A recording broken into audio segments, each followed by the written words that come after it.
کہ اے ایمان والو اپنے آپ کو بچاؤ،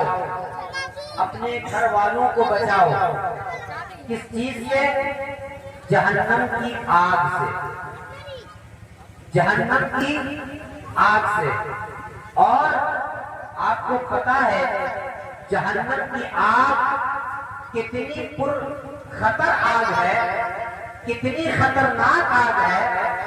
کتنی بھیانک آگ ہے کہ بتایا جاتا ہے کہ جہنم کی آگ کو 70 مرتبہ رحمت کے پانی سے دھویا گیا۔ جہنم کی آگ کو 70 مرتبہ رحمت کے پانی سے دھویا گیا، تب جا کر دنیا کی آگ تیار کی گئی۔ اور دنیا کی آگ کا عالم ہمارے ماتھا کے نگاہوں کے سامنے ہے۔ ہم اور آپ دنیا کی آگ کو دیکھ رہے ہیں کہ وہ آگ کتنی بھیانک آگ ہے، وہ آگ کتنی خطرناک آگ ہے۔ جب دنیا کی آگ کا عالم یہ ہے جس کو 70 مرتبہ رحمت کے پانی سے دھل کر تیار کیا گیا، اس آگ کا عالم یہ ہے، تو پھر جہنم کی آگ کا عالم کیا ہوگا؟ اسی وجہ سے آج کے اس محفل میں بیٹھنے والے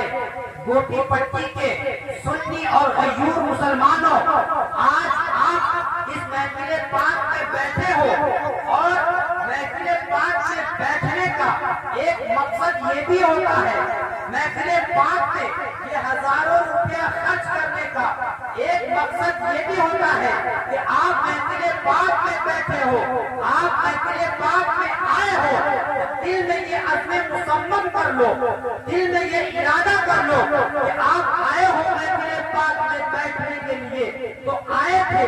سر پر گناہوں کی گٹھری لے کر کے آئے تھے، تو سر پہ گناہوں کا انبار تھا، لیکن محفل پاک میں ہم بیٹھے ہیں، اور اپنے دل میں ایسی توبہ کر لو، ایسی توبہ کر کے اس محفل پاک سے اٹھو، آئے تھے گنہگار بن کر اور یہاں سے جانے کے لیے ہوکار بن کر۔